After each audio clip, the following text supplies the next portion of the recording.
Tom Riddle's Diary. The diary was the very first Horcrux Lord Voldemort ever created.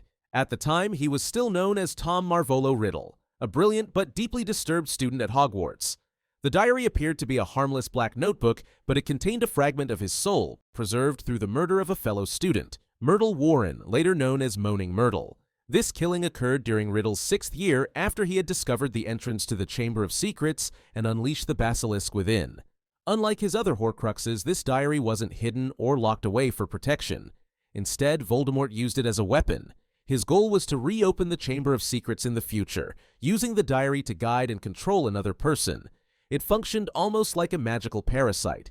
When Ginny Weasley began writing in it, the soul fragment inside slowly took hold of her, feeding off her thoughts, secrets, and emotions.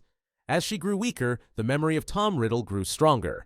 Eventually, the memory gained enough power to manifest a physical form and take action on its own. Because what teenager doesn't need a soul-sucking diary to spice up school life? The diary allowed Riddle to possess Ginny and command the basilisk, resulting in a series of petrifications at Hogwarts. His ultimate goal was to kill Muggle-born students and use Ginny's life to return to full strength. But the plan failed when Harry Potter confronted Riddle in the Chamber of Secrets. Using a basilisk fang, Harry stabbed the diary, and the venom destroyed the soul fragment instantly. This was the first Horcrux to be destroyed, though at the time neither Harry nor Dumbledore fully understood what it was. The destruction also showed that basilisk venom, being a substance that cannot be magically repaired, is one of the few known methods of destroying a Horcrux permanently. Marvolo Gaunt's Ring.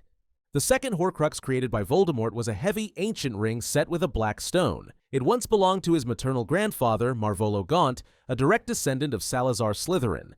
The ring carried deep ancestral significance and was one of the few heirlooms left in the Gaunt family line. Voldemort murdered his father, Tom Riddle Sr., to create this Horcrux, symbolically severing ties with his Muggle heritage while empowering an object from his magical bloodline. Unbeknownst to Voldemort, the stone in the ring was actually the Resurrection Stone, one of the 3 Deathly Hallows. However, he never discovered its true nature. He only valued the ring as a relic of Slytherin's bloodline. The ring was eventually hidden in the ruins of the Gaunt Shack, protected by a series of deadly enchantments, including a powerful curse that triggered upon contact. When Albus Dumbledore discovered the ring decades later, he recognized both its significance and danger. Driven by personal desire and grief, he made the mistake of putting it on, hoping to use the Resurrection Stone to speak to his deceased family. If it belonged to a homicidal dark wizard, maybe don't wear it as jewelry. The curse took hold immediately, spreading rapidly through his body. Severus Snape was able to contain it but not reverse it, leaving Dumbledore with only about a year to live. Before his death, Dumbledore destroyed the Horcrux embedded in the ring using the Sword of Gryffindor. The sword had absorbed basilisk venom during Harry's battle in the Chamber of Secrets, making it a suitable weapon for destroying Horcruxes. The ring's band was cracked, but the Resurrection Stone remained intact and was later hidden inside the first snitch left to Harry in Dumbledore's will. This Horcrux was unique not only for its curse, but because it accidentally housed a Hallows artifact, making it one of the most layered magical objects in the wizarding world. Salazar Slytherin's Locket. The third Horcrux was a heavy, ornate locket once owned by Salazar Slytherin himself. It was passed down through the Gaunt family, eventually stolen by Voldemort from Hepzibah Smith, a wealthy collector of magical artifacts. He murdered her to create the Horcrux, embedding part of his soul into the locket and then hiding it in a sea cave protected by powerful enchantments. The cave was located on a remote cliffside, accessible only by magical means, and was where Voldemort once traumatized 2 children during his time in an orphanage. The Horcrux was placed in a basin filled with a potion that induced crippling hallucinations and despair. Anyone who drank it would become physically weakened and mentally broken. The cave was also surrounded by inferi, reanimated corpses that attacked intruders who disturbed the water. Albus Dumbledore and Harry Potter retrieved the locket during a mission in 1996, but the locket they recovered was a fake. It had been stolen earlier by Regulus Arcturus Black, Sirius Black's younger brother and a former Death Eater who turned against Voldemort. Regulus left a note in the fake locket declaring his intention to destroy the real one. The true locket ended up in the possession of Dolores Umbridge at the Ministry of Magic, worn as a symbol of authority. Harry, Ron, and Hermione infiltrated the Ministry to recover it, but destroying it proved difficult. While worn, the locket amplified negative emotions, exploiting insecurity, jealousy, and fear. It was a psychological weapon as much as a magical one. Ron Weasley ultimately destroyed the locket using the Sword of Gryffindor. The Horcrux conjured visions of Harry and Hermione taunting him, preying on his doubts, but Ron overcame the illusion and shattered it. Nothing says friendship like your necklace whispering that your best mate's stealing your girl. This destruction marked a major turning point in their journey, revealing just how powerfully Voldemort's soul fragments could manipulate the mind. Helga Hufflepuffs Cup. The fourth Horcrux was a small, golden cup with two finely wrought handles engraved with a badger, the symbol of Helga Hufflepuff. It was originally owned by Hufflepuff herself and came into the possession of Hepzibah Smith. Voldemort, who was working for Borgin and Burkes at the time, charmed Smith and eventually murdered her to steal both the cup and Slytherin's locket. He used her death to create the Horcrux and embedded a fragment of his soul within the cup. Unlike other Horcruxes, the cup held special symbolic value to Voldemort. He wanted each Horcrux to represent one of the 4 Hogwarts founders, believing it would anchor his immortality to the most powerful magical legacy in Britain. After creating the Horcrux, he gave it to Bellatrix Lestrange for safekeeping. She stored it in her personal vault at Gringotts Wizarding Bank, a vault protected by the Thief's Downfall, a magical waterfall that washes away enchantments, a multiplying curse on the treasure, and multiple high-level security measures. During their mission to destroy the Horcruxes, Harry, Ron, and Hermione infiltrated Gringotts with the help of the Goblin Griphook. Inside Bellatrix's vault, the cup was nearly lost amid the chaos caused by the Gemino curse, which made every item touched multiply and burn on contact. Hermione grabbed the true cup, and the trio narrowly escaped on the back of a dragon guarding the lower levels of the bank. The Horcrux was ultimately destroyed by Hermione Granger using a basilisk fang from the Chamber of Secrets. Like with the diary, the venom destroyed the soul fragment instantly. The cup's destruction represented the fall of Voldemort's carefully constructed symbolism, and showed that his belief in eternal dominance through ancient lineage could still be dismantled by bravery and resourcefulness. Rowena Ravenclaw's Diadem. The fifth Horcrux was a centuries-old tiara once belonging to Rowena Ravenclaw, one of the founders of Hogwarts. The diadem, inscribed with the words "Wit beyond measure is man's greatest treasure," was said to enhance the wisdom of the wearer. After Rowena's daughter, Helena Ravenclaw, stole it out of jealousy and fled to Albania, she died in obscurity, and the diadem was lost for generations. Voldemort, in his obsessive quest to anchor parts of his soul to powerful magical relics, tracked down the lost diadem during his travels after leaving Hogwarts. Helena, now the Grey Lady, revealed its location to him under manipulation.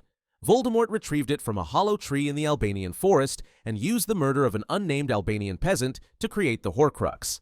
He then returned to Hogwarts and secretly hid the diadem in the Room of Requirement, specifically in its Room of Hidden Things configuration, a space used by generations of students to stash contraband and forgotten items. The diadem remained hidden in plain sight, buried under decades of discarded objects. It wasn't until Harry Potter returned to Hogwarts during the Battle of Hogwarts that he realized its location. With help from the Grey Lady, he identified the diadem as the final known Horcrux. Inside the Room of Requirement, Harry, Ron, and Hermione encountered Draco Malfoy, Gregory Goyle, and Blaise Zabini. A duel broke out, and Goyle cast Fiendfire, an uncontrollable magical fire that consumes everything in its path and destroys even Horcruxes. Although Goyle perished in the flames, the trio managed to escape with Draco and Blaise on broomsticks, watching as the diadem was consumed by the cursed fire. The destruction of the diadem marked the loss of the only known Ravenclaw artifact, and the unraveling of Voldemort's plan to anchor his soul to each Hogwarts founder. Fiendfire, though dangerous to control, proved powerful enough to annihilate a Horcrux beyond magical repair. Nagini. The sixth Horcrux was not an object, but a living creature, Voldemort's loyal snake, Nagini. After his return to physical form in 1995, Voldemort kept Nagini constantly by his side, both as a companion and as a vessel for part of his soul. He created this Horcrux by murdering Bertha Jorkins, a Ministry of Magic employee whom he lured into Albania and killed after extracting crucial information. This was one of the last Horcruxes he made, likely after his resurrection had already begun. Nagini was unique among the Horcruxes for being alive, which carried specific risks. Because she was a living creature, her mortality made her a weak link, vulnerable to attack and unable to be hidden indefinitely. However, Voldemort believed her loyalty and constant presence would provide a different kind of protection. She also shared a magical bond with him. By the time of the Second Wizarding War, Voldemort could communicate with her using Parseltongue and even see through her eyes, as seen when she attacked Arthur Weasley. Nagini became more than just a pet. She served as both guardian and assassin. Voldemort used her to kill Charity Burbage, to guard Bathilda Bagshot's home in Godric's Hollow, and later to kill Severus Snape during the Battle of Hogwarts. Her role in his plans was both physical and symbolic. She embodied the serpent emblem of Slytherin and the twisted nature of Voldemort's desire for immortality through living death. Her destruction came during the final battle at Hogwarts. After Voldemort placed her inside a protective magical sphere, it became clear to Harry that Nagini was the last true Horcrux. Neville Longbottom, wielding the Sword of Gryffindor, decapitated her in a single stroke. This act severed the final tether between Voldemort and his fragmented soul, making him mortal once more, and vulnerable to death. Harry Potter. The seventh Horcrux was never meant to exist. When Voldemort attempted to kill the infant Harry Potter in 1981, the killing curse rebounded due to Lily Potter's sacrificial protection. Voldemort's body was destroyed, but his soul, already torn from previous Horcrux creations, was so unstable that a fragment latched itself onto the only living thing in the room: Harry. This unintended Horcrux embedded part of Voldemort's soul within Harry's body, specifically linked through the lightning-shaped scar on his forehead. This fragment explains many of Harry's unusual abilities. He could speak Parseltongue, feel Voldemort's emotions, and experience visions connected to him. The connection was mutual. Voldemort unwittingly allowed Harry access to his mind during moments of emotional intensity. Dumbledore eventually discovered the truth, that Harry had to die for the Horcrux within him to be destroyed. During the Battle of Hogwarts, Harry willingly sacrificed himself to Voldemort in the Forbidden Forest. Voldemort struck him with the killing curse, but because the Elder Wand did not truly belong to him, it failed to kill Harry. Instead, it destroyed the fragment of Voldemort's soul embedded within him. Harry entered a limbo-like state where he spoke with Dumbledore and was given a choice: to return and finish the fight, or move on. Harry returned to life, now free of the soul fragment. This act of sacrifice also protected those fighting for him, echoing the same ancient magic that had saved him as a child. Though Voldemort believed he had achieved invincibility through his Horcruxes, he failed to realize that one had been walking beside his enemies the entire time. With all 7 Horcruxes destroyed, the Diary, the Ring, the Locket, the Cup, the Diadem, Nagini, and Harry, Voldemort was finally rendered mortal. What followed was his last duel with Harry, ending with his own curse rebounding once again, this time with no Horcruxes left to save him.